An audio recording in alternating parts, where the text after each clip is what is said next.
बोलिए सद्गुरु भगवान की जय।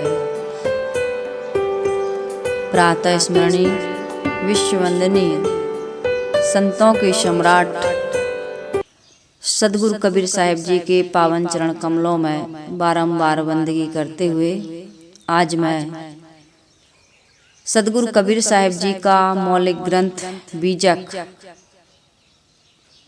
उसकी पढ़ाई करने जा रही हूँ। आप सबके बीच सद्गुरु कबीर साहिब जी का जो मूल ग्रंथ है बीजक,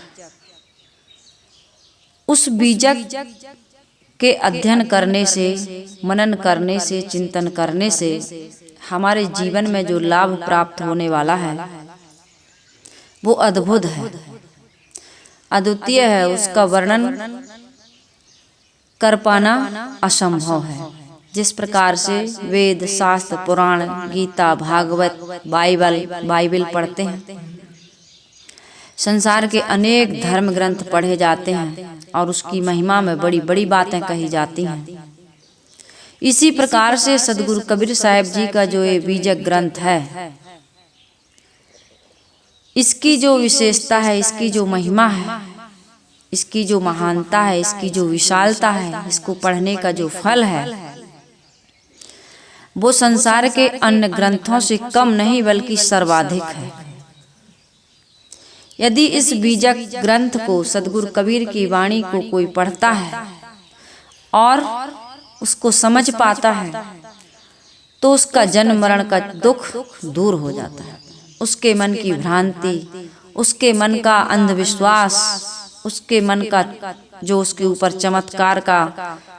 चमत्कार के कारण से उसका मन भटक रहा है, ये सारे अंधविश्वास, पाखंड, चमत्कार, जीवन की जो आध्यात्मिक या व्यवहारिक जो त्रुटियां हैं, जो भ्रम है, जो गलतियां हैं, वो सब दूर हो जाती हैं। सद्गुरु कबीर साहिब जी के इस बीजक ग्रंथ में 11 प्रकरण हैं। 11 प्रकरण में प्रथम है रमैनी, दूसरा प्रकरण है शब्द, तीसरा प्रकरण है ज्ञान चौतीसा, चौथा है विप्रम तीसी, पांचवा है कहरा, छठवां है वसंत, सातवां है चाचर, आठवां है बेली, नौवां है बिरहुली, 10वां है हिंडोला और 11वें प्रकरण में सद्गुरु कबीर साहिब जी ने साखियों को रखा है। इन 11 प्रकरणों में संसार के समस्त विषय सद्गुरु कबीर साहिब जी ने एकत्रित किए हैं। उस पर सुंदर सुंदर व्याख्या और टीका प्रयागराज इलाहाबाद कबीर पारक संस्थान के संस्थापक सद्गुरु श्री अभिलाष साहिब जी ने जो टीका की है, जो सरलता, सहजता, सबके समझ में आने वाली जो उन्होंने स्पष्ट ज्ञान की रश्मियां फैलाई हैं, शायद संसार के किसी महापुरुष ने इतने सुंदर ढंग से व्याख्या और टीका की हो। और इसको बड़े बड़े विद्वान मानते हैं, बड़े बड़े विद्वान स्वीकार करते हैं। तो आज अल्पमति सुमेधा आप सबके बीच सद्गुरु कबीर साहिब जी का ये महान ग्रंथ रत्न बीजक सद्गुरु अभिलाष साहिब जी की टीका पर आप सबके बीच सद्गुरु कबीर की वाणी लेकर के मैं आई हूँ। और मेरा प्रयास है कि हम सब के जीवन का जो दुख है, जो भ्रांति है, जो हमारे मन में अनेक प्रकार के चमत्कार हैं, अंधविश्वास हैं, पाखंडों से हम घिरे हुए हैं, उन सारे विषयों पर सद्गुरु कबीर साहिब जी ने जो खरी खरी बातें कही हैं, लोगों को जगाने के लिए, चेताने के लिए, लोगों को सुखी और समृद्ध बनाने के लिए, व्यवहारिक ढंग से भी, आध्यात्मिक ढंग से भी और बौद्धिक ढंग से भी, चारित्रिक ढंग से भी, हर प्रकार से सद्गुरु कबीर साहिब जी ने कोई कसर खोट नहीं छोड़ी। तो बहुत सुंदर है बीजक ग्रंथ रत्न सद्गुरु कबीर साहिब जी का। इसकी महिमा में थोड़ा सा हमारे गुरुदेव जी ने जो इसका बीजक महिमा के बारे में उन्होंने जो यहाँ पद में कुछ लिखा है उसको मैं पहले आज आरंभ हो रहा है उसको मैं रखूंगी। इसके बाद में सदगुरु कबीर साहब जी की प्रथम रामायणी जो इस बीजक की जान है, इस बीजक ग्रंथ रत्न का पूरा सार है कि इस पूरे ग्रंथ रत्न में सदगुरु कबीर साहब कहना क्या चाहते हैं, उस पर मैं उस रामायणी पर थोड़ा सा प्रकाश डाला जाएगा। तो आइए महान ग्रंथ रत्न इस बीजक की हम शुरुआत करते हैं। महिमा का पाठ हम करते हैं, इसके बाद रामायणी पर चर्चा होगी। यह बीजक ज्ञान कबीर गुरु का बंध नशाने वाला है, सब जीवों के हित मार्ग को स्पष्ट बताने वाला है। सब जीव सदा से भूले ही विषयों में रमते आए हैं, उस रमते राम के बंधन को कहीं विविध रामायणी टाला है। इस महिमा में जिस प्रकरण में जो बात कही गई है, जिस विषय पर ये प्रकरण रखा गया है, उस विषय के बारे में बताया जाएगा कि 11 प्रकरणों में सदगुरु कबीर साहब किस किस विषय पर क्या कह रहे हैं, इस महिमा में वही बताया जा रहा है। तो आप ध्यान से मनन पूर्वक इसको सुनेंगे, बहुत सार की बात है। खानी वाणी के शब्द जाल में जीव सभी उलझाए हैं, कही शब्द से अति अनुभव से सब बंधन काटी निकाला है। विद्वानों के वाणी मद को हरि ज्ञान 34 से लीना, विप्रों की मति गति शुद्ध हेतु कही विप्रमति सी आला है। कहरा कही कहर हरे जीव का, कही वसंत विषया शक्ति हरे। मन माया के तम हरे आप, कही चाचर ज्ञान उजाला है। अंतः में स्थिर परम रमैया, राम बेली में आप कहे। खानी वाणी की विरह व्यथा, विरहुली विवेक विशाला है। अविनाशी जीव कर्म के वश, जन्मादि हिंडोले में झूले। पर करण हिंडोला, कही विधिवत पारख पद दिया। निराला है जड़ साक्ष दृश्य से, सदा पृथक साक्षी चिद्रूप सदा अपना साखी। कही सकल ज्ञान खानी, मत पथ द्वंद्वों का काला है। 11 प्रकरणों से भूषित यह पारक ज्ञान भरा बीजक।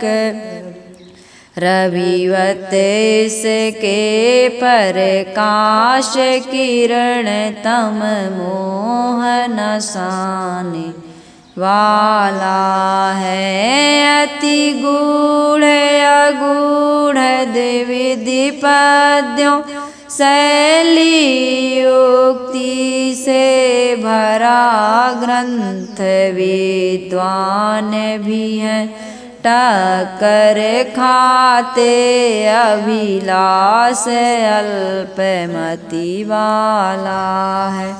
गुरु संत पारखी के द्वारा गुरुमुख पढ़ने से भेद खुले। बोधक सूरत की कृपा दृष्टि से पाया बोध उजाला है। यह बीजक ज्ञान कबीर गुरु का बंधन शाने वाला है।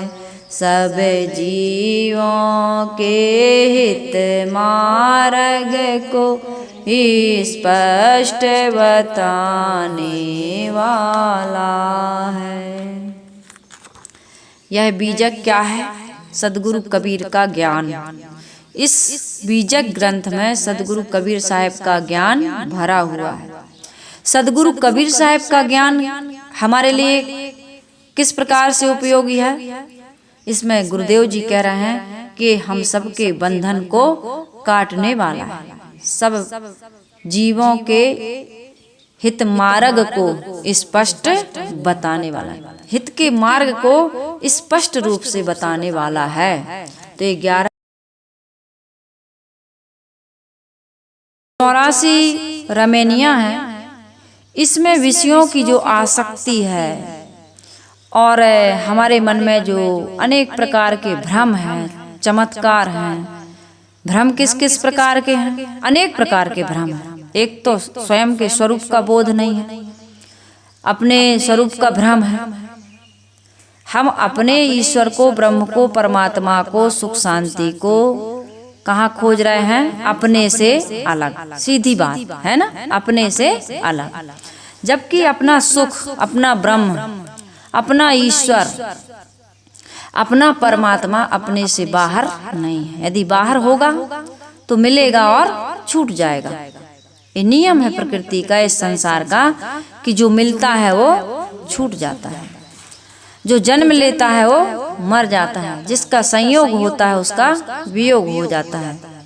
तो ये रमेनी में सदगुरु कबीर साहब जी जो जीव की आसक्ति है, विषयों की आसक्ति, विविध प्रकार की भ्रम मान्यताएं, उसका वो खंडन करते हैं 84 रमेनियों में। इसके बाद में दूसरा प्रकरण आता है शब्द प्रकरण। शब्द प्रकरण में 115 शब्द हैं। कितने शब्द हैं? 115 शब्द में सदगुरु कबीर साहब जी कहते हैं कि खानी वाणी के शब्द जाल में जीव सभी उलझाए हैं। कई शब्द सैन अति अनुभव से सब बंधन काटी निकाला है। खानी और वाणी। खानी क्या है? ये 84 4 खानियां, इसके बड़े बंधन हैं।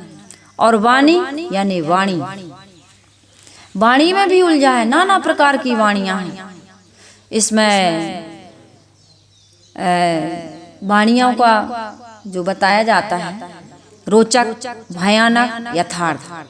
तो यथार्थ वाणी कम है संसार में। यथार्थ वाणी यानी कि विवेक सम्मत वाणी, समझ की वाणी, बूझ की वाणी, विवेक की वाणी, निर्णय की वाणी, सत्य वाणी, निर्भ्रांत वाणी, जिससे हमको निर्भ्रांत बोध हो, भटके ना।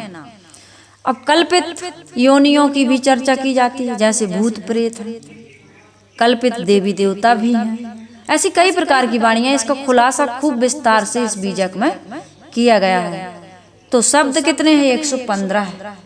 और इस शब्द में खानी वाणी के बारे में जो जीव बंधा है, खानी में और वाणी में। एक तो आदि मन की कल्पना में बंधा हुआ है, ये मान्यता का बंधन बहुत बड़ा होता है। और दूसरा है खानी जाल, प्राणियों का मोह, घर, कुटुंब, परिवार, अपना शरीर, इसी में तो उलझा है जीव। तो इसके बारे में बताया गया है। तीसरा प्रकरण सदगुरु कबीर साहब का है ज्ञान 34। ज्ञान 34 34 लाइनों का है। तो ज्ञान 34 में क्या बताया है सदगुरु कबीर साहब जी? विद्वानों के वाणी मत को, जो विद्वान हैं, शास्त्रों के ज्ञाता हैं, विद्वानों के वाणी मत को हरि ज्ञान 34 से लेना। वेद वेद वेद वेद गुरुदेव जी बताया करते थे, वेद वेद। तो इसमें क्या बताया जाता है कि वेदों के भेद को समझने वाला आत्मज्ञानी, रहनी और आचरण संपन्न संसार में कम लोग देखे जाते हैं। विद्वान तो खूब हैं, उनको मद हो जाता है विद्वता का, ज्ञान का। विद्वानों के वाणी मद को हरि ज्ञान 34 से लेना। किसी प्रकार का आपको मद है, अहंकार है, काहे का? विद्या का। आपको आत्मज्ञान नहीं है, लेकिन संसार का बहुत ज्ञान है। वेदों को, शास्त्रों को, पुराणों को, उपनिषदों को खूब पढ़ लिया आपने। श्लोक में, संस्कृत में आप खूब लोगों को समझाते हैं, कवित्त, दोहा, छंद, चौपाइयाँ सुनाते हैं, सोरठा सुनाते हैं, लेकिन आपको मद है, अहंकार है किसी भी चीज का लेके, तो आपका कल्याण नहीं होगा। तो ऐसे विप्रों को, ऐसे विद्वानों को, अब साहेब विप्रों को भी कहते हैं। विप्र यानी ये ब्राह्मणों को, ब्राह्मण नामधारी जो जाति से ब्राह्मण है, उनको चौथे प्रकरण में कहते हैं कि विप्रों की मतिगति शुद्ध है तू कहीं विप्रम तीसी आला है। ये विप्रम तीसी 30 लाइनों का है। विप्रम तीसी एक प्रकरण है 30 लाइनों का। इसमें विप्रों की जो गति है, चाल, आचरण और मति है, सोच, इसके बारे में सदगुरु कबीर साहब जी ने ज्ञान 34 में बहुत सुंदर, इसमें विप्रम तीसी में बहुत सुंदर से खुलासा किया है। 5वें में क्या आता है? कहरा। कहरा है 12 कहरा है, 12 कहरा। एक कहरा बड़े बड़े कहरा है। तो कहरा में भी बहुत सुंदर। कहरा किस लिए कहा? कहरा कहीं कहर हरे जीव, कहर कराह रहा है दुख से, बहुत कराह रहा है जीव। ये मनुष्य बड़ा दुखी है। किसी को भी आप तंधर सुखिया काहू न देखा, जो देखा सो दुखिया, उदय अस्त की बात कहत हूँ सबका किया विवेका, बाटे बाटे सब कोई दुखिया क्या गिरही वैरागी, शुक्राचार्य दुखी के कारण गर्भई माया त्यागी, योगी जंगम तेति दुखिया, तापस के दुख दूना, आशा तृष्णा सब घट व्यापी, कोई महल ना सूना। सदगुरु कबीर साहब ने कहा है इसी बीजक में। तो साहिब कह रहे हैं कि कराह रहा है जीव, काहे से? दुख से। तन का दुख, मन का दुख, संबंध का दुख, बड़ा दुख है मनुष्य के लिए। तो साहिब कह रहे कहरा कहीं कहर हरे जीव का, कहर हरने वाला क्या है? कहरा। ये 12 कहरा है।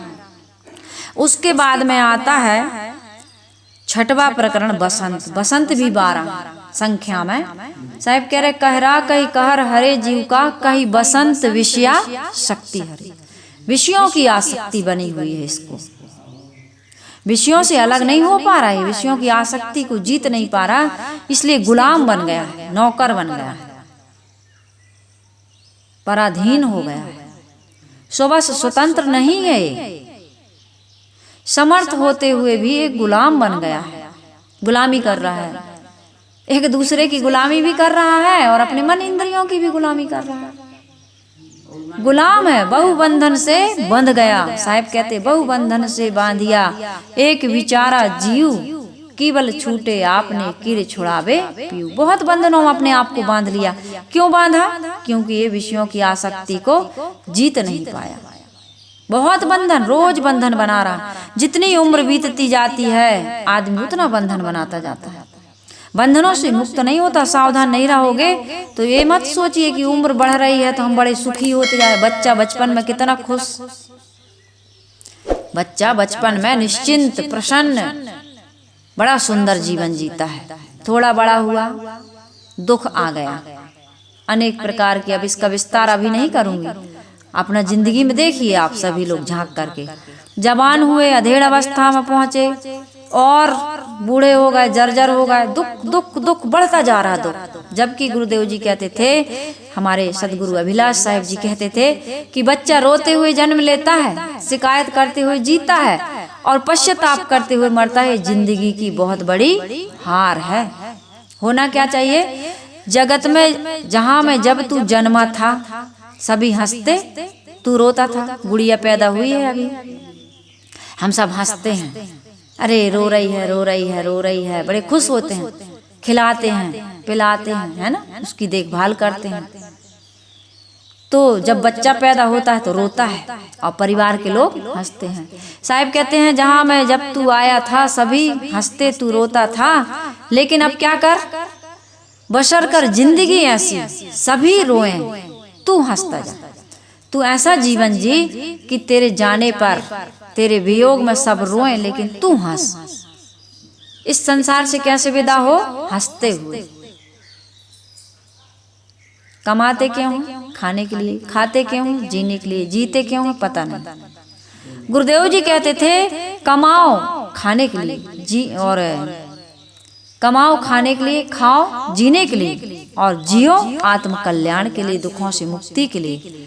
और एक काम मानव जीवन में संभव है, अन्य खानियों में संभव नहीं है। इसी काम के लिए तो गुरुदेव जी इस बीजक महिमा में कह रहे हैं, कहरा कही कहर हरे जीव का, कही वसंत विषया शक्ति हरे, मन माया के तम हरे आप, कही चाचर ज्ञान उजाला। इसमें गुरुदेव जी ये बता रहे हैं कि कहरा से तो कहर हर लिया है। 5वें प्रकरण कहरा में सदगुरु कबीर साहिब ने जीव के दुख का हरण किया, और बसंत से विषया शक्ति का हरण किया, क्योंकि विषया शक्ति के कारण तू गुलाम बना था, और उस गुलामी को सदगुरु कबीर का ज्ञान मुक्त कर देता है, ये बीजक। और बसंत क्या है? बसंत ये विषया शक्ति, ये बसंत ऋतुओं का राज बसंत, और जीवन जन्म मरण का कारण भी है बसंत, ये विषया शक्ति बसंत। जन्म मरण का कारण क्या है? ये जीव को सबसे प्रिय क्या है? जीवन में सबसे प्यारा क्या लग रहा है? विषय भोग। विषय का त्याग नहीं, जिससे सुख मिलता है, मुक्ति मिलती है, वो अच्छा नहीं लग रहा। क्या लग रहा है? ऋतुओं का राज बसंत, जिसमें आदमी विषयासक्त हो जाता है, जिससे जन्म मरण और बंधन मिलते हैं, वो बड़ा प्रिय लग रहा है आदमी। तो सदगुरु कबीर साहिब बसंत कह करके विषया शक्ति का हरण करते हैं। और चाचर, 7वें प्रकरण में चाचर, सदगुरु कबीर साहिब जी जो चाचर कहे हैं, गुरुदेव जी कह रहे हैं कि मन माया के तम हरे आप, कही चाचर ज्ञान उजाला। मन में बड़ी माया है। माया किसे कहते हैं? अविद्या ही माया। एक प्रकार से मन का मोह ही माया है। मन का मोह कहाँ होता है? असत्य वस्तुओं में, असुचि, अनात्म, अनित्य वस्तुओं में हमको मोह हो गया है। हो गया कि नहीं? अनित्य वस्तुओं में हमको मोह हो गया है। तो साहिब कह रहे हैं कि कहरा कही कहर हरे जीव का, कही वसंत विषया शक्ति हरे, मन माया के तम हरे आप, कही चाचर ज्ञान उजाला है। चाचर में मन के माया का सदगुरु कबीर साहिब ने हरण किया है। ये मन की माया में सब उलझे हैं। तामन को चीनो मोरे भाई, तन छूटे मन कहाँ समाई, सनक सनंदन जयदेव नामा, भक्ति सही मन उनहु न जाना, भरतरी गोरख गोपी चंदा, तामन मिल मिल कियो आनंदा, तामन को कोई जान न भेबा, जामन को कोई जान न भेबा। तामन को ऐसा याद नहीं आ रहा मुझे। तामन को कोई जान न भेबा, जामन मगन भय सुख देवा, शिव सनकादिक नारद शेषा, तन के भीतर मन उन्हुना पेखा, एकल निरंजन सकल शरीरा, तामह भ्रम भ्रम फिरल कबीरा। लोग, कबीरा यानी संसार के लोग, ये मन के भ्रम में भटक रहे हैं। मन बहुत अच्छी चीज है, लेकिन मन में माया आ गई, इसलिए मन हमको परेशान कर रहा है। यदि मन में सदगुरु कबीर का ज्ञान आ जाए, महापुरुषों का ज्ञान आ जाए, तो यही मन हमको मुक्त करने वाला है। बिना मन के मुक्ति भी नहीं होगी।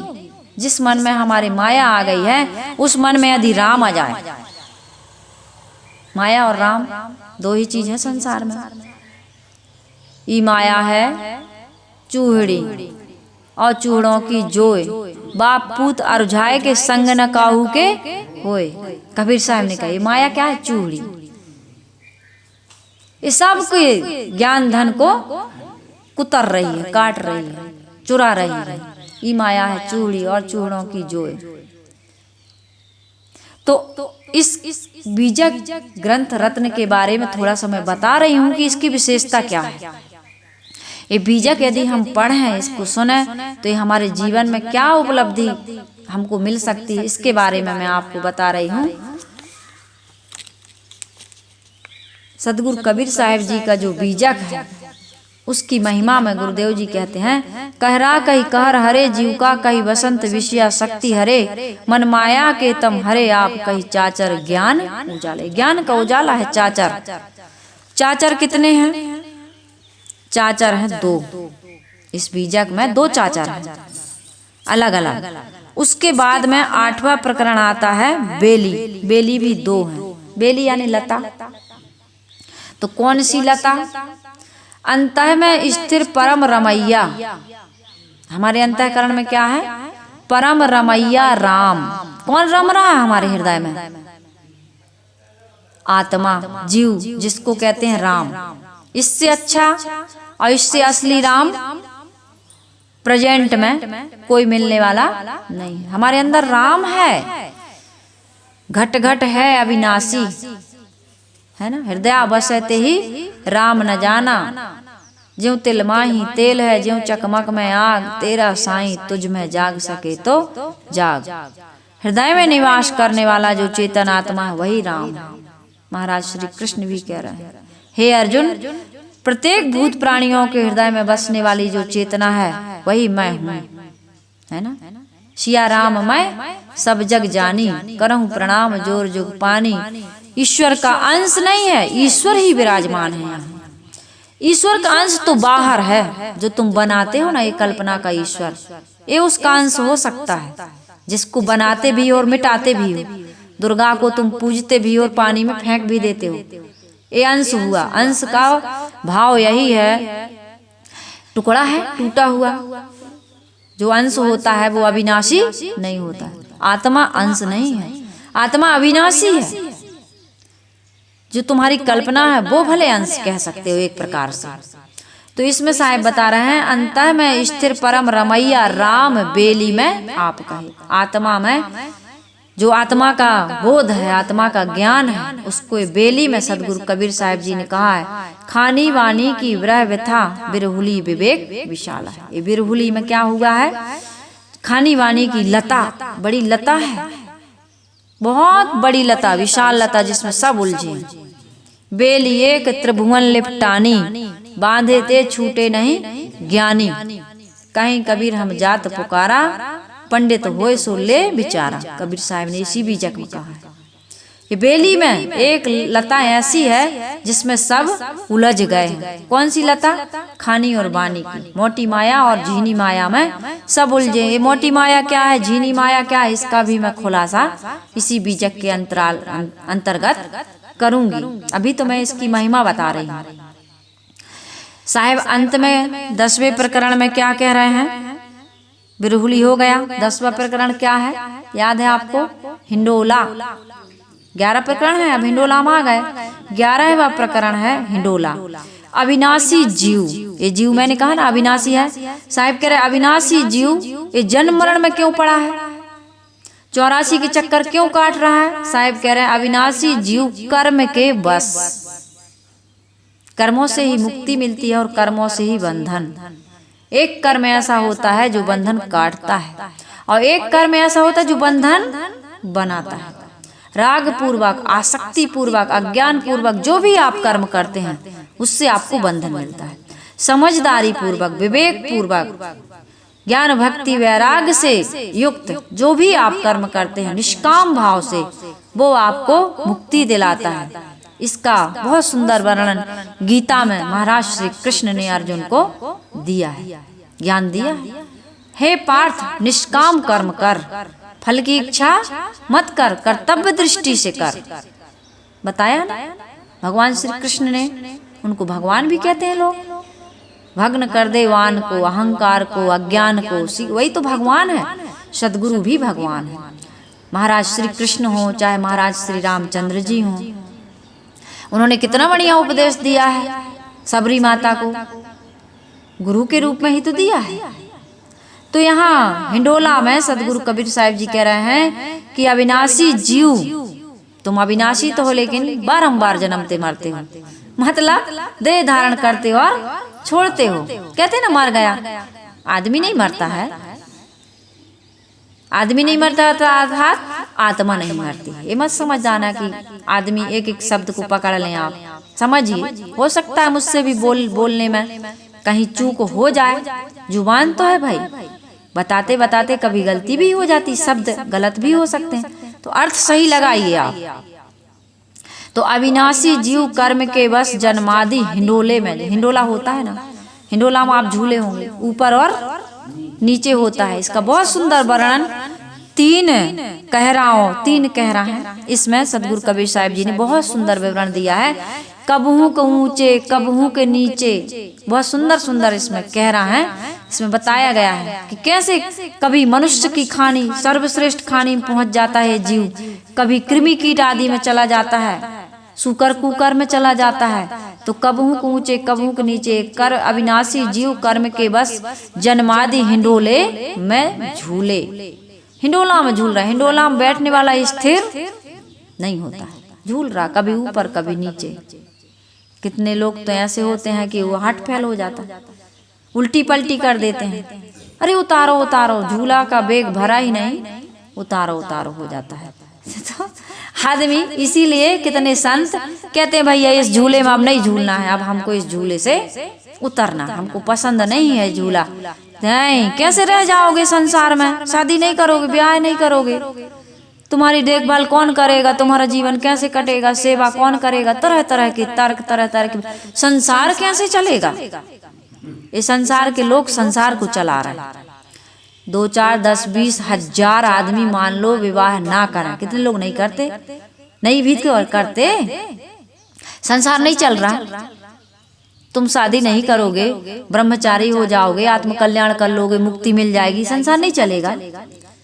संसार तुम नहीं चला रहे, तुम एक निमित्त मात्र हो, और तुम्हारे जैसे बहुत लोग हैं संसार चलाने वाले। तो साहिब कह रहे हैं अविनाशी जीव कर्म के बस जन्मादि हिंडोले में झूले, प्रकरण हिंडोला कहीं विधिवत, विविध रूप से कहा है। पारख पद दिया निराला, पारख का पद दिया। पारख क्या है? पारख कहते हैं ज्ञान को, परख को, समझ को, विवेक को। परखो किस कारण से तुम जन्मादि हिंडोले में झूल रहे हो, कैसे ऊपर नीचे खानियों में जा रहे हो। आज तो अच्छा है कि हम मनुष्य जीवन में हैं, और चले गए कहीं सुअर के में, तब फिर क्या खाएंगे, कहाँ सोएंगे। यदि कीड़ा बन गए तो वही गंदगी में पीप मबाद में जाकर के बिलबिलाएंगे। तुम उठा के अलग रख भी दोगे ना तो उचट के उसी में जाओगे। जाता है ना कूदते हुए हो, हाथ पैर नहीं है लेकिन उचटता है वो। तो ऐसा है अविनाशी जीव कर्म के बस जन्मादि हिंडोले में झूले, प्रकरण हिंडोला कहीं विधिवत पारख पद दिया ने। पारख पद दिया है, पारख के विवेक के समान संसार में कोई उपलब्धि नहीं। संसार में सबसे बड़ा दुख क्या है? जन्म लेना है ना। और सबसे बड़ा सुख, सबसे बड़ा सुख यही संत मिलन सम सुख कछु नाही। संत मिलन सम सुख कछु नाही, नहीं दरिद्र सम दुख जग माही। तुम दरिद्र बने हुए हो, सब कुछ है लेकिन दरिद्रता नहीं जा रही। दरिद्रता भोगों में तृप्ति नहीं है, संसार से मन भरा नहीं, खाली खाली है। और भोग ले, और भोग ले, और भोग ले। बड़ी चालबाजी करता है, बड़ी होशियारी करता है, बड़ी चालाकी चतुराई करता है भोगों को भोगने। बूढ़े बूढ़े बड़ी चतुराई करते हैं, जिंदगी उसी में लगा देते हैं पूरी। अभी शरीर से भले नहीं भोग पा रहे लेकिन मन तो उनका बांसों उछल रहा अभी भी। बुढ़िया हंस बोली में नित ही बार, मुँह से तरन कहो कौन नार। दांत गए मोर पान खात, वेश गए नहीं, दांत गए मोर पान खात, ये सारा है, इसमें पूरा आएगा। हाँ आएगा, पूरा आएगा, ये सारी बातें आएंगी जो मैं बताती हूँ बीजक से ही बताती हूँ। प्रथम जब हम लोग ज्वाइन करते हैं इसमें साधना क्षेत्र में, किसी भी आश्रम में साधु गुरु संत, हम तो साध्वियों के पास में जाते हैं, साध्वियों का आश्रम अलग है, तो वहाँ सबसे पहले बीजक याद कराया जाता है, फिर बीजक की पढ़ाई होती है, उसको समझा जाता है, फिर उसके बाद दूसरे ग्रंथों पर फोकस किया जाता है। तो मैं जितना बताती हूँ आप लोगों को, मैंने जो कुछ भी सीखा है हमारी साहेब लोगों के सानिध्य में, गुरुदेव जी से, कई संतों से, वही मन में भरा है तो बताती हूँ। तो इसमें मैंने ये बताया है कि अविनाशी जीव कर्म के बस जन्मादि हिंडोले में झूले, प्रकरण हिंडोला कहीं विधिवत पारक पद दिया निराला है। फिर जड़ साक्ष दृश्य से सदा पृथक, ए सार, बीजक का सार है। सार तो पूरा है, कोई ये ना समझे कि असार है, कहीं भी पूरा का पूरा सार है। राम रस में किसी प्रकार का छिलका या गुठली नहीं होती है, पूरा होता है। आम है, उसमें गुठली होती है, छिलका होता है ना, सभी फलों में कुछ निकालना पड़ता है। लेकिन राम फल ऐसा है, राम रस ऐसा है जिसमें केवल रस ही रस है, सार ही सार है। तो साहिब कह रहे हैं जड़ साक्ष दृश्य से सदा पृथक, साक्षी चिद्रूप सदा अपना, साखी कही सकल ज्ञान खानी, मत पथ द्वंद्वों का काला है। जो मत पंथ संप्रदायों की जो कसर खोट है, जो भी कमियां है ना, अनेक मत पंथ संप्रदाय बने हुए हैं, 96 पाखंड हैं, उनके अलग अलग भेद हैं, है ना। तो इसमें 353 साखियों में सदगुरु कबीर साहिब जी ने 11 जड़ साक्ष दृश्य से सदा पृथक, ये जड़ जो है शरीर, ये प्रकृति, इसका ये क्या है, साक्षी है। कौन? आत्मा, मैं, मेरे अंदर जो चेतना, हम आप सब, है ना। जड़ साक्ष दृश्य से जो सदा पृथक है, अलग है, जड़ अलग है और चेतन अलग है, तत्व भी अलग अलग है, भले एक दूसरे में एक लग रहा है। जैसे हमारे पास पुस्तक है, पुस्तक में 5 तत्व मिले हुए हैं, लेकिन हमको दिखता क्या है, पृथ्वी का तत्व ज्यादा दिख रहा है। ये देख रहे हैं अग्नि का तत्व है, इसमें हम पानी में डाल देंगे तो बुलबुला निकलेंगे, ये वायु का तत्व है ना। तो अलग अलग, लेकिन ये चारों मिले जरूर हैं। आकाश तत्व तो पोला है, खाली जगह को कहते हैं, तो मिले हैं, लेकिन अपने अस्तित्व को, अपने गुण धर्म को, अपने स्वभाव को छोड़ता नहीं है ये। लेकिन इन चारों तत्वों से पृथक आत्मा है, बिल्कुल अलग अलग है। साहिब कह रहे हैं जड़ साक्ष, जड़ का साक्षी है, दृश्य से सदा पृथक, देखता है, साक्षी है, लेकिन इससे बिल्कुल पृथक है। साक्षी चिद्रूप सदा अपना, ये जो साक्षी है, ये जो हमारा अपना आपा है, अपना स्वरूप है, वो कभी हमसे अलग नहीं होता है। साखी कही सकल ज्ञान खानी, सब मत पथ द्वंद्वों का काला है। सब कुछ कोई परखाने वाला है, कहाँ कसर खोट है, कहाँ सार है, कहाँ असार है। साहिब कह रहे 11 प्रकरणों से भूषित यह पारख ज्ञान भरा बीजक, रविवत इसके प्रकाश करण तम मोह नसाने वाला है। जो 11 प्रकरणों से भूषित है, शोभायमान है, वो पारख ज्ञान भरा बीजक, ये पारख का, परख का, विवेक का ज्ञान से भरा हुआ बीजक है। बीजक का नाम सदगुरु कबीर साहिब ने स्वयं रखा है, इस ग्रंथ का नाम बीजक। बीजक क्यों रखा? बीजक वित्त बतावे। बीजक क्या बताता है? धन को बताता है। वित्त यानी संपत्ति, धन। बीजक वित्त बतावे, जो वित्त गुप्ता हो, ऐसी संपत्ति को बताता है जो है तो लेकिन गुप्त है, छिपा हुआ है। इसका खुलासा इसमें बीजक में होगा। बीजक वित्त बतावे, जो वित्त गुप्ता हो, ऐसे शब्द बतावे जीव को कि बूझे विरला कोई इन शब्दों को बूझ पाता है, समझ पाता है। तो इसमें सदगुरु कबीर साहिब जी का जो बीजक ग्रंथ रत्न है, इसकी महिमा के बारे में हमारे गुरुदेव जी कहते हैं 11 प्रकरणों से भूषित है पारक ज्ञान भरा बीजक, रविवत इसके प्रकाश करण तम मोह नसाने वाला है। जैसे सूर्य निकल रहा है अभी सुबह सुबह, तो ये सूर्य से क्या हुआ, अंधकार गायब। अब वस्तुओं का बोध हो रहा हमको, और अंधकार में है सब कुछ लेकिन दिखाई ज्ञान नहीं होता। कि होता है आप लोगों को दिखता है, कहते हैं उल्लू को दिखता है रात में, उल्लू एक ऐसा पक्षी कहते हैं रात में दिखता है। सच में हमारे आश्रम के अमरूद के पेड़ पर वो आता है, और मैं जब बालकनी में निकलती हूँ ऊपर में, तो मुझे देख के बस मैं गई कि उड़ जाता है। मैं कहती रात में कैसे दिख जाता है इसको, तब याद आता है कि नहीं, कहते हैं कि उल्लू रात में देखता है। तो रविवत इसके प्रकाश करण तम मोह नसाने वाला है। वस्तुएं तो हैं लेकिन बिना प्रकाश के दिखती नहीं है। आपका जीवन व्यवहार सकुशल नहीं चल सकता है, जीवन ही संभव नहीं है। इसी प्रकार से जब हमारे अंदर में ज्ञान का प्रकाश होता है तब हमें वस्तुओं का बोध होता है। संसार का सारा ज्ञान हमको ज्ञान से, विवेक से, समझ से ही होता है। तब हमको त्यागना क्या है, ग्रहण क्या करना है, बंधन क्या है, मोक्ष क्या है, सार क्या है, असार क्या है, ये सारी चीजों का हमको पता चलता है। रविवश इसके प्रकाश करण तम मोह नशान, तब मोह का, हमारे मोह रूपी अज्ञान का नाश होता है। रात्रि का नाश हो गया ना सूर्य के निकलते ही।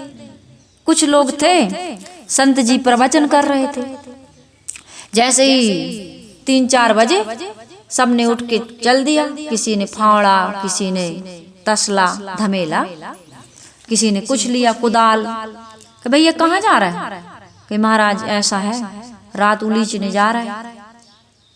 कहे कब से उलीचते हो? कहा हम तो हमेशा से। भाई रात नहीं उलीचेंगे तो प्रकाश कैसे, सुबह कैसे होगा? महात्मा जी जान गए, बड़े भोले भाले हैं, अज्ञानी। कहे ऐसे करो, आज आप सब गांव के पूरे लोग सो, हम अकेले जाएंगे उलीचने। कहे आप अकेले कैसे उलीच लोगे? अरे हम महात्मा हैं, हमारे पास शक्ति, हम अकेले उलीच देंगे, तुम गांव भर के सो, आराम करो। महात्मा जी गए, बढ़िया ध्यान में बैठ गए। अपने आप सूर्य निकला। उनको क्या लगता था कि हम उलीचेंगे तबे अंधकार दूर होगा और प्रकाश आएगा। लेकिन ऐसा नहीं है। प्रकाश इस सूर्य अपने आप निकलता है, लेकिन हमारे जीवन में जो सूर्य है, ज्ञान का प्रकाश है, ये कैसे आता है? या तो केवल छूटे आपने कीड़े छुड़ावे पीऊ, कोई गुरु मिलते हैं, संत मिलते हैं, या संसार की ठोकरों से मन में खुद ही ज्ञान हो जाए।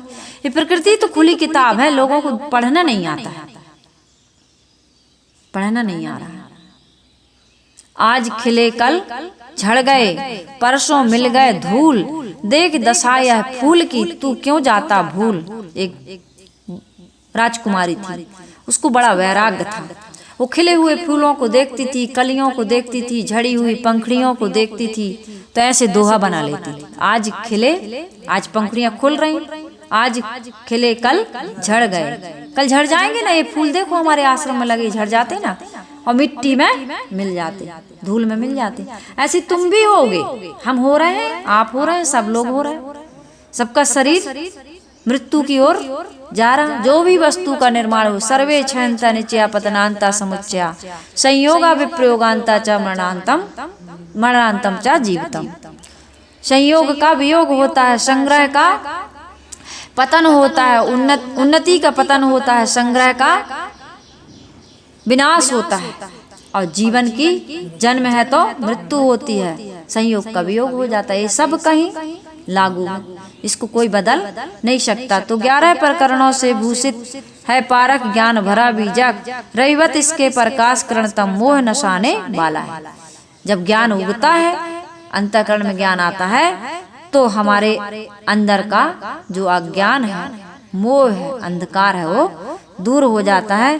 साहिब कह रहे अति गूढ़ अगूढ़ द्विविध पद्यों शैली युक्ति से भरा ग्रंथ, विद्वान भी है टक्कर खाते, अभिलाष अल्पमति वाला है।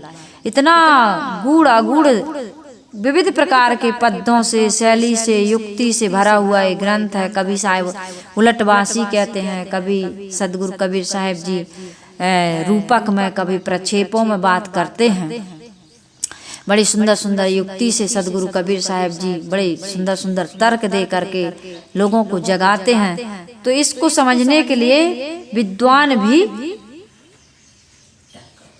टक्कर खा रहा है, यानी कि वो भी समझने में बड़े असमर्थ से हो जाते हैं। साहिब कह रहे विद्वान भी हैं टक्कर खाते अभिलाष। अपनी विनम्रता पूर्वक सदगुरु अभिलाष साहिब जी कह रहे हैं, गुरुदेव जी कह रहे हैं कि हम तो अल्पमति के हैं, अल्प बुद्धि वाले हैं।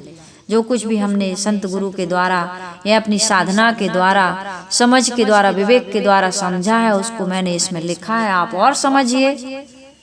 लेकिन इतनी सुंदर व्याख्या सदगुरु अभिलाष साहिब जी ने की है कि इसकी प्रशंसा में सभी ने मुक्त कंठ से उद्गार भी इसमें लिखे हैं अपने, और सभी ने माना है, स्वमत वाले हो चाहे परमत वाले हो।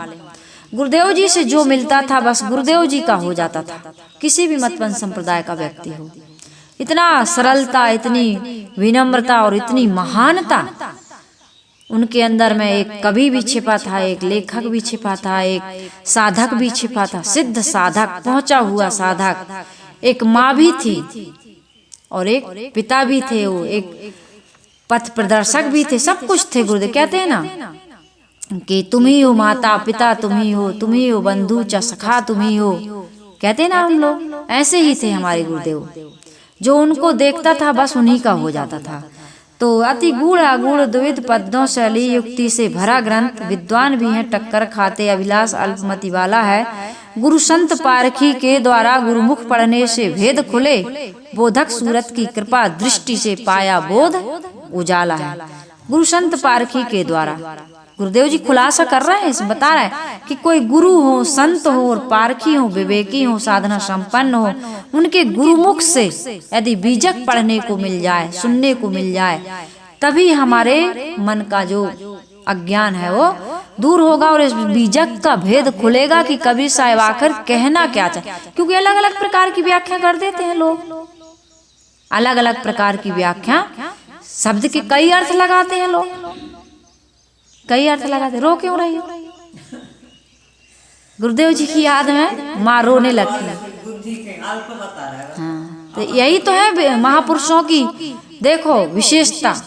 इतने महान व्यक्तित्व के धनी कह रहे हैं अल्पमति वाला, और हम लोग लड़ते हैं, झगड़ते हैं।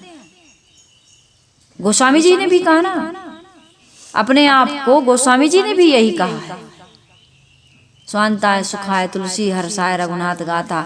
और सबकी खलों की तक वंदना की है गोस्वामी तुलसीदास जी ने। और हम 4 लाइनें सीख जाते हैं तो कितना अहंकार, 2 काम सीख जाते हैं, किसी एक विद्या में हम कला कौशल में कुछ भी सीख लेते हैं, कला संसार की, लड़ाई झगड़ा करने लगते हैं, अहंकार करने लगते हैं। नानक नन्हे हुए रहो जैसी नन्ही धूप, सभी घास जल जाएंगे दूब खूब की खूब। कितनी विनम्रता गुरुदेव जी। संसार के जो महापुरुष होते हैं विनम्र, विशेषता या महानता उसी व्यक्ति की आप समझिए जो विनम्र हो जाता है। विद्या ददाति विनयम, असली विद्या क्या है? जो विनय ला दे हमारे जीवन में, सरलता ला दे, सहजता ला दे, कोमलता ला दे, सरलता ला दे। तो गुरुदेव जी कह रहे हैं गुरु संत पारखी के द्वारा गुरुमुख पढ़ने में भेद, गुरुमुख पढ़ने से भेद खुले, बोधक सूरत की कृपा दृष्टि से पाया बोध उजाला है। यह बीजक ज्ञान कबीर गुरु का बंध नसाने वाला है। सब जीवों के हित मार्ग को स्पष्ट बताने, हित के मार्ग को स्पष्ट बता रहा बीजक। लेकिन लोग सदगुरु कबीर के नाम से दूर भागते हैं, कहते हैं सदगुरु कबीर, कबीर का ज्ञान भैया, वो तो देवी देवता नहीं मानते, भगवान नहीं मानते। असली देवी देवता, असली भगवान, असली भूत प्रेत, असली ग्रह लग्न मुहूर्त के बारे में जो कबीर साहब ने ज्ञान दिया, वो संसार का कोई महापुरुष दे पाता है, सभी नहीं दे पाते। और बिल्कुल साफ स्वच्छ मार्ग है सदगुरु कबीर साहब का, वैज्ञानिक तथ्यपूर्ण मार्ग है, भटकाने वाला नहीं, चमत्कार या अंधविश्वास आंख मूंद के मानने वाला नहीं है। आपको परम पारखी बनाने वाला, विवेकी बनाने वाला है, आपको मजबूत बनाने वाला है। कायर, कमजोर, घुटने टेकने वाला, मूड़ टेकने वाला, नाक रगड़ने वाला नहीं बनाता है। आपके जीवन की सारी कमियों को, दोषों को, दुर्गुणों को हरने वाला ये बीजक ग्रंथ है। ये सदगुरु कबीर साहब का ज्ञान है। साहिब कह रहे बोधक सूरत की कृपा दृष्टि। सदगुरु कबीर साहब, सदगुरु श्री अभिलाष साहब जी के गुरुदेव जी कौन थे? हम सबके दादा गुरु सदगुरु श्री राम सूरत साहेब। उनसे उनको बोध मिला, वो गुरु थे उनके। तो बोधक सूरत की कृपा दृष्टि से पाया बोध उजाला है। गुरुदेव जी कह रहे हैं ये बोध का उजाला मैंने कहाँ से पाया? सदगुरु श्री राम सूरत साहिब जी की कृपा दृष्टि से मैंने ये बोध उजाला पाया है। हम सबके जीवन में भी ज्ञान का उजाला एक गुरु के द्वारा ही होगा, और हम सबके जीवन में गुरु की महती आवश्यकता है, अनिवार्य है। गुरु होना चाहिए। बिन भाव गुरु बिन भाव निधि तरे न कोई, जो विरंच शंकर सम होई। इसलिए कहते हैं गुरु गोविंद दोनों खड़े, काके लागू पाए, बलिहारी गुरु आपने गोविंद दियो बताए। गोविंद से मिलाने वाला एक गुरु ही है। इसलिए हम सबको गुरु की आवश्यकता है। जिंदगी में कुछ मिले ना मिले, हम सबको गुरु मिलना चाहिए, गुरु की शरण लेनी चाहिए। यदि गुरु मिल गया, मैं कहती हूँ हमेशा दो बातों का ध्यान रखिए। अपना स्वास्थ्य पर ध्यान दीजिए। धन तो चाहिए, इतना आप कमाइए कि आप स्वस्थ रहें, ऐसा खाइए पिए, ऐसा श्रम भी करिए। ऐसा नहीं कि आप शरीर को बर्बाद कर दें। इस शरीर साधन धाम मोक्ष कर द्वारा पाए न जेह पर लोक समारा। इस शरीर से माया बटोरने में इतने तुम उमत हो जाओ कि तुम शरीर को गला देते हो, है ना। समय से खाओ, समय से सो, और समय से योगा प्राणायाम आसन भी करो, समय से घूमो फिरो भी, आओ जाओ भी, व्यवहार बर्ताओ, सब कुछ समय से करो। मंत्र हैं इसके बहुत सुंदर सुंदर मंत्र हैं, इस पर भी चर्चा समय ज्यादा हो रहा है। समय से करो, युक्ताहार विहारस, तो इसके बारे में बड़ा सुंदर मंत्र है। पूरा तो मुझे अभी हो सकता है इधर उधर हो जाए मिस्टेक, इसलिए पूरा नहीं कह रही हूँ। तो आप सबको क्या करना है, शरीर में मैं दो बात कह रही हूँ। शरीर को स्वस्थ रखिए और संस्कार बढ़िया बनाइए। यदि बच्चों को आपने बचपन में अच्छा स्वास्थ्य का कि बेटा इतने बजे उठो, ये चीज खाओ पियो, ये खिला पिला दिए आप, पौष्टिक आहार, संपूर्ण आहार, संतुलित आहार, सुपाच्य आहार और शुद्ध आहार, ईमानदारी का, गाढ़ी कमाई से जो कुछ आप खिलाते हैं प्रेम से, शांति से खिलाइए। और सुंदर संस्कार संतों के पास ले जाइए बच्चों को। ये देवी देवता मैं हमेशा कहती हूँ, मंदिर मत ले जाइए तो चलेगा, हैं, गुरुद्वारे मत ले जाइए तो चलेगा, ये बाहर वाले, लेकिन संत जहाँ हों, हाँ गुरुद्वारे भी जाइए, मंदिर भी जाइए। उस मंदिर का पुजारी यदि सत्संगी है, समझदार है, आत्मज्ञानी है और सदाचार रहने युक्त है, वहां भी ले जाइए। मूर्ति से अच्छा वो पंडित, वो संत आपको ज्ञान देंगे। तो दूसरी चीज है संगत, आपकी चुनाव आपका अच्छा होना चाहिए। तो जीवन में एक गुरु की महती आवश्यकता है। जैसे हम रोटी, कपड़ा और मकान, आवास को अनिवार्य समझते हैं शरीर के लिए, वैसे ही हमारी आत्मा के लिए, मन के लिए, मन की शांति के लिए, मन की प्रसन्नता के लिए, संपूर्ण जीवन के सुंदर विकास के लिए एक गुरु की आवश्यकता है। स्वास्थ्य बढ़िया, समझ बढ़िया, है ना। तो आपका, हमका, हमारा सबका जीवन सुंदर बनेगा। कबीर आश्रम देवरी चैनल इस प्रयास में है कि जन जन तक सदगुरु कबीर साहब के विचार जाएं और निर्भ्रांत बोध प्राप्त हो, रहने और आचरण में हम पक्के हों, और हम सबके जीवन का दुख, पीड़ा, अशांति दूर हो, और हम दूसरे की पीड़ा को, दुख को, अशांति को हरने में इतने योग्य बन जाएं, सक्षम हो जाएं कि हम सबको दुख नहीं बल्कि सुख दें।